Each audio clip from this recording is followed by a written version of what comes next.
In this video, I'm going to show you how you can fix can't install Twitch live streaming app. If this video helps, please like and subscribe to this channel.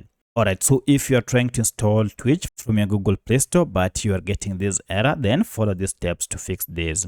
In the first method, we need to go ahead and first look for Play Store, tap on it to open, and from here, go ahead and search for your app using this search bar here. To do so, first you'll need to go ahead and log in with your Gmail. However, if you are trying while you are logged in, then you need to go ahead and click on your profile icon here and then scroll down to settings.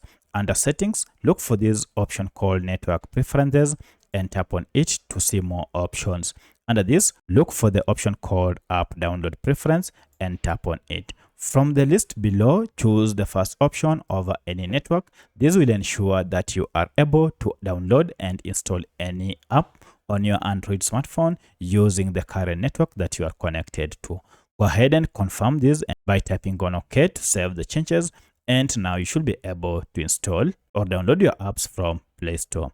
However, should this not work, then it means that the problem might be with Google Play Store itself. For this, we need to troubleshoot Play Store by long pressing on it and then look for the option called App Info or a settings gear or even the name of the app. Tap on it to access the app info page for Google Play Store. For this tutorial, I'm on a Redmi smartphone. However, this process should be more or less the same on any other Android smartphone. At this point, we want to clear Play Store data. And if I go to storage, you can see a breakdown of data on Play Store.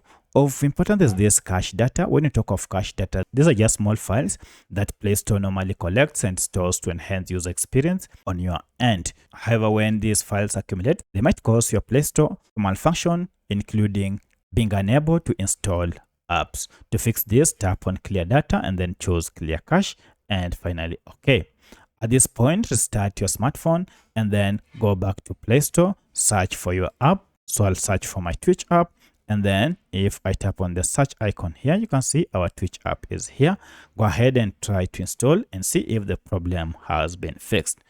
As you can see on my side, the problem has been fixed and now I'm able to install Twitch live streaming app on my smartphone. So that's how you can fix can't install Twitch from Google Play Store. If you have any other question, kindly let me know in the comment section. Otherwise, thanks for watching and let's meet in the next video.